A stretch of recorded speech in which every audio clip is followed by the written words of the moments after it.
Are you filming or taking a picture?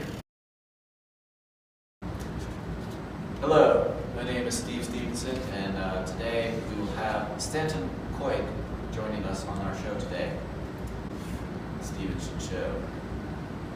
And he has so nicely agreed to meet with us from beyond the grave. Yes, thanks Steve for having me on the show. I'm a big fan. I really enjoyed the Steve Stevenson Show. I think it's a great way to sort of let people know about the problem in our community, the problems in our community. It's Steve. Stevenson. Yeah, Steve Stevenson. Yes. Stevenson. Steve Stevenson. Yes. With an S on the end. With an S, with the beginning and the end. Okay. All right. Well, Mr. Coit, it's great to have you on. And as you know, in 1866, you founded the U.S. first settlement house. Yes. 1866, the first settlement So house. out of curiosity, what was your reasoning behind this settlement? Well, I spent 3 months in Tonby Hall in London, and while I was spending my time there, I really saw a gap between the poor people and the rich people, and I wanted to sort of bridge that gap and sort of bring up the poor people out of poverty, and sort of bring like some more financial and economical equality between those two people, between those two groups of people, and I really have a deep social belief that we, as rich people, we should really help out the poor and sort of try and do all that we can and sort of bring those people out of poverty and help them out as much as we can, and definitely like anything we can do to help, sort of like shorten the work week or give them more wages, you know, and add some factory regulation, sort of safe in the work environment. Anything we can do to help those people out would be good. And it sort of like through those ideas, it sort of gave me the idea to make a place for immigrants and new people coming to America to sort of come and settle down. And especially if they're struggling in life, you know, it's really hard to go through life just as a struggle, and we can sort of bring them into those communities and sort of like strengthen them, give them some nice skills and opportunities, and some food and anything we can, some shelter. I see.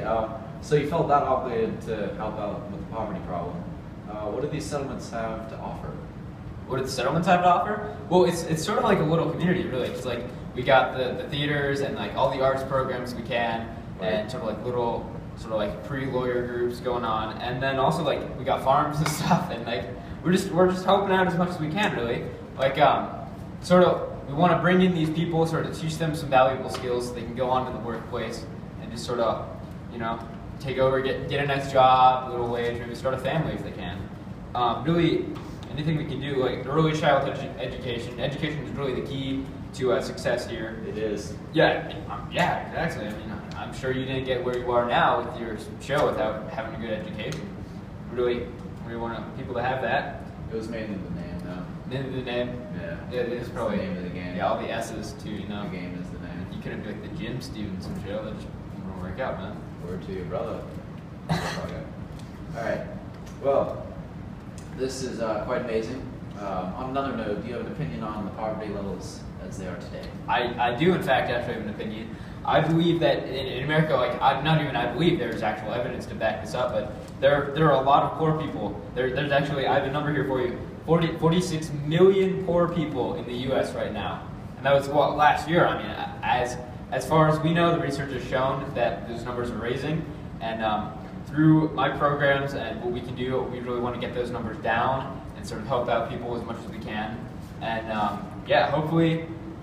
hopefully soon, in like 5-10 years, we might see those numbers down to like 20 million maybe, and then hopefully, honestly, in the next 50 years, I think through these programs and people doing as much as they can to help, I think we can get those numbers down to zero.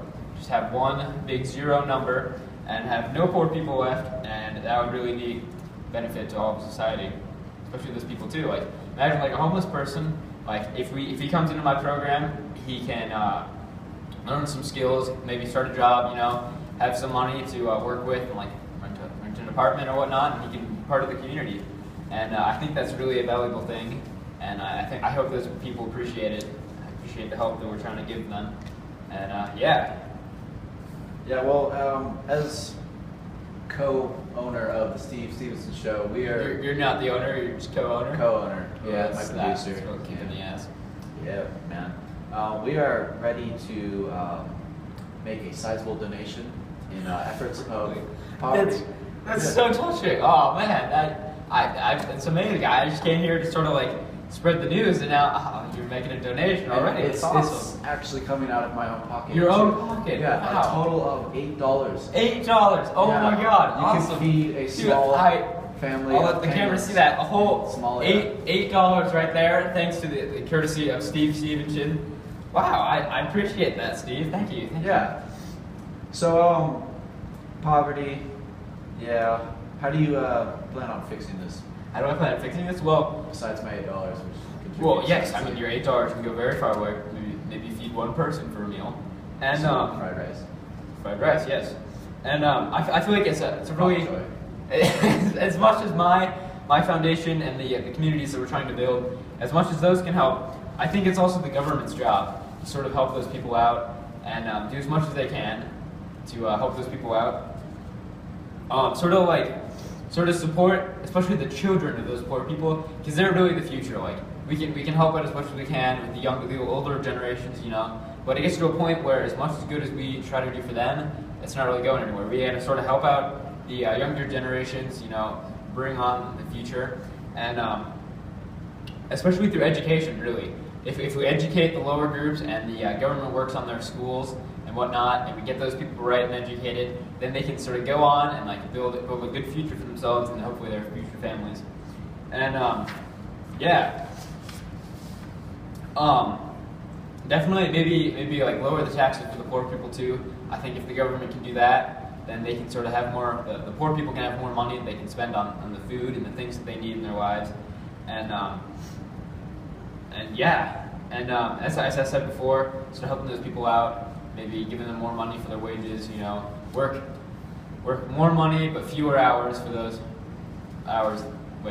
Give more money for the lower amount of hours that they should be working, Of course. and then that gives them more time to go home, sort of work on cooking some nice meals for their kids, getting them nice and healthy, and McDonald's.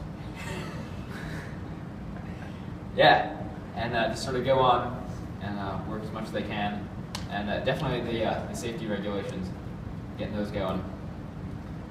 We can't have those people getting hurt because then they have to spend all their money on fixing themselves up, going to the hospital. It's a very expensive place, and they could really use that money going other places. Well, there you have it, folks. Thank you for coming in, Mr. Stanton. Yeah, yes, thank Much you. appreciated. And this topic will be taken extremely serious, and definitely be sure following will be. that. Have a good night. You too. My hair is so All right, strong. we'll just start over. Full SUV with the children around. Okay, let's go. All right, we start off to your Steve Stevenson. My name's Stanton Coit. Stanton Coit. Stanton Coit. Stanton Coit. Stan Unique Coit. New York.